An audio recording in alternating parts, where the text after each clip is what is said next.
ini akan coba diperkuat lagi lewat pertemuan hari ini, kemungkinan-kemungkinan apa saja yang bisa diperkuat, kemungkinan-kemungkinan apa saja yang bisa ditambah lagi exposure-nya begitu, sehingga ini bisa lebih menguntungkan lagi kedua belah pihak, baik itu dari pihak pemerintahan Indonesia maupun juga dari pihak pemerintahan Turki, lalu juga dari sektor pertahanan, keamanan, dan potensi investasi di berbagai sektor.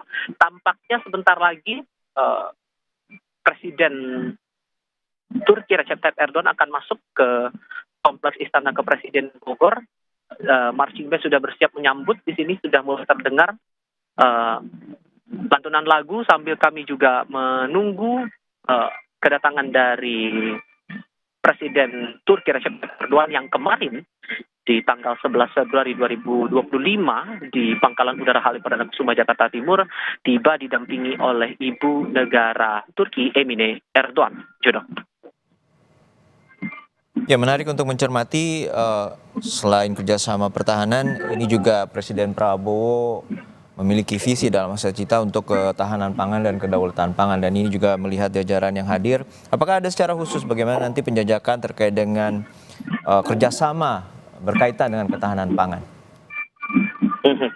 Semangat ini sedikit banyaknya bakal menarik dicermati ya. Kita paham juga bahwa untuk pemerintahan sekarang masalah sektor pangan, terlebih swasembada pangan dan program yang sedang berjalan adalah program makan bergizi gratis yang sedang dicoba dielaborasikan lebih maksimal lagi. Bahkan dalam berbagai kunjungan kenegaraan Prabowo di berbagai tempat, di berbagai negara, semangat untuk mensosialisasikan atau memperkenalkan program makan bergizi gratis ini terus disuarakan mewakili pemerintahan Indonesia dengan semangat untuk memperbaiki gizi dan juga memperbaiki ketahanan pangan di Nusantara. Ini juga sedikit banyaknya bisa jadi akan menjadi bahan diskusi antara Presiden Erdogan dan juga Presiden Prabowo Subianto. Namun yang kami perhatikan adalah dari beberapa sektor itu tadi, selain dari masalah ekonomi, masalah investasi juga, ternyata dalam berbagai hal Turki juga punya porsi yang cukup besar untuk menggenjot pertumbuhan ekonomi kita, terutama di sektor investasi, begitu dari berbagai lini.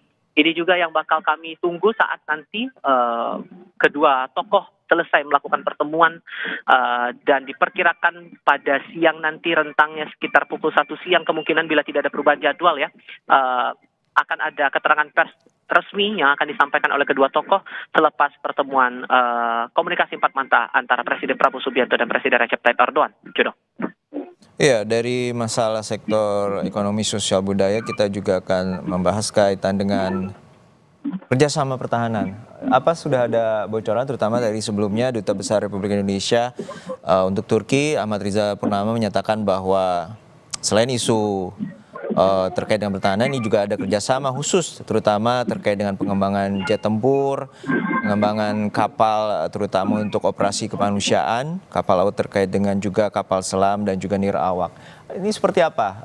Apakah sudah ada informasi kaitan dengan penjajakan dan kerjasama bilateral antara Indonesia dan Turki? Tifa. Iya, sedikit banyaknya ada kaitan ke sana. Kalau kami kaitkan lagi dengan pertemuan antara Menlu Sugiono dengan Duta Besar Turki untuk Indonesia, pembahasan soal itu juga sempat dijajaki begitu, dan melihat juga posisi dari Turki yang membuka diri untuk melakukan kolaborasi atau kerjasama di bidang industri pertahanan. Di depan mata saya sekarang Presiden Erdogan sudah masuk disambut oleh para pelajar dan 75 pasukan berkuda. Ini sambil kita melihat nanti sebentar lagi akan disambut oleh Presiden Prabowo Subianto sebelum akhirnya nanti kedua tokoh akan masuk ke dalam Istana Kepresidenan. Presiden Erdogan akan menandatangani buku tabu kenegaraan. Dan yang terlihat sekarang Presiden Prabowo sudah menyambut dengan hormatnya kepada Presiden Turki Recep Tayyip Erdogan.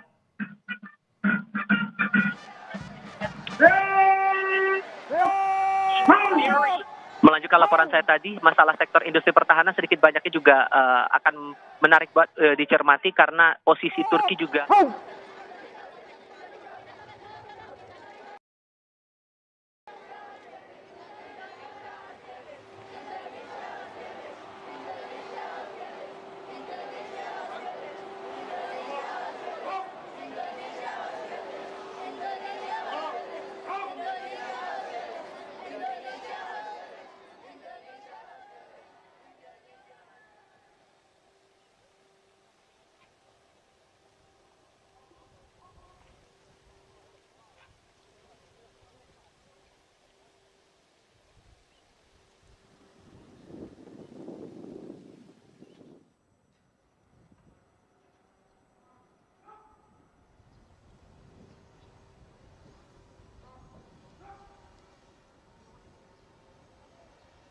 Hormat senjata.